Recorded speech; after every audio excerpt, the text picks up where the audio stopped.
Hello. இந்த வீடியோவில் NEET 2022 கேட்ட ஒரு கொஸ்டின். அந்த கொஸ்டினை தான் சால்வ் பண்ணி சில கான்செப்ட் லேர்ன் பண்ணலாங்கிறது இந்த வீடியோவுடைய idea.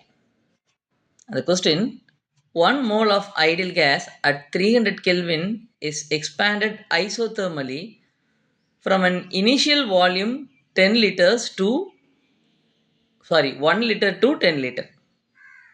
The delta E for this process R is equal to 2 calories per mole per Kelvin.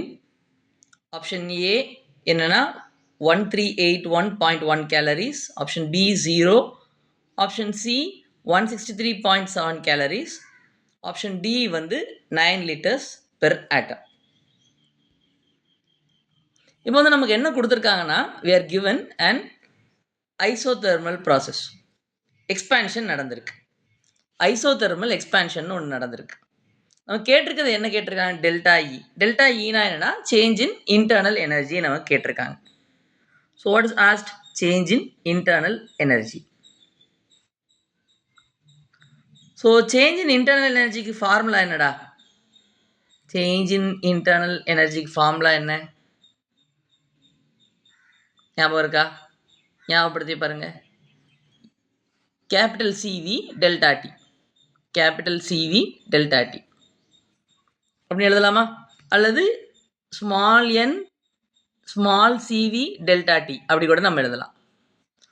So anything we can write. நமக்கு என்ன ப்ராசஸ் நமக்கு தெளிவாக கொடுத்துருக்காங்க. What is the process given? இது ஒரு ஐசோதெர்மல் ப்ராசஸ் அப்படின்னு நமக்கு கொடுத்துருக்காங்க. ஐசோதெர்மல் அப்படின்னா என்னடா? What you mean by isothermal? Iso அப்படின்னா என்னன்னா கான்ஸ்டன்ட். ஐஸ்னா என்னடா? கான்ஸ்டன்ட். தெர்மல்னா என்ன? தெர்மல்னா கான்ஸ்டன்ட் டெம்பரேச்சர் ப்ராசஸ். ஐஸுங்கிறது கான்ஸ்டன்ட், தெர்மல்ங்கிறது டெம்பரேச்சர். ஸோ அப்படின்னா இது ஒரு கான்ஸ்டன்ட் டெம்பரேச்சர் எக்ஸ்பான்ஷன் ப்ராசஸ். அப்படின்னா இங்கே வெப்பநிலை மாற போகிறது இல்லை. இந்த நிகழ்வு ஆரம்பிக்கும் போது டி இனிஷியல், டெம்பரேச்சர் இனிஷியல் ஆரம்பிக்கும் போது நம்ம சிஸ்டத்தோட டெம்பரேச்சர் என்ன இருக்கோ அதே டெம்பரேச்சர் தான் நமக்கு என்ன இருக்குது? ஃபைனல் டெம்பரேச்சர் இருக்க போகுது. So T initial equal to T final. அப்படின்னா சேஞ்ச் இன் டெம்பரேச்சர் என்ன? சேஞ்ச் இன் டெம்பரேச்சர்னா என்ன? Final temperature minus initial temperature. So ரெண்டுமே சமம். ரெண்டுமே சமம்னா ஏதாவது மாற்றம் இருக்கா? மாற்றமே இல்லை. மாற்றம்ங்கிறது நம்ம டெல்டா டி அப்படின்னு நம்ம மீன் பண்ணுவோம். So there is no change in the temperature.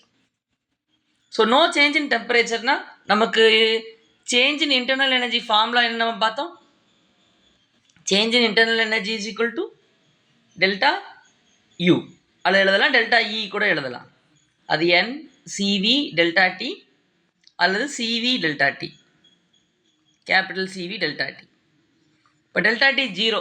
Delta T ஜீரோனா zero into anything is zero. அப்படிதானே? ஸோ ஆன்சர் என்னப்பா? புரிஞ்சிருக்கும்னு நினைக்கிறேன். Thanks for watching the video till the end. See you in the next video. நன்றி.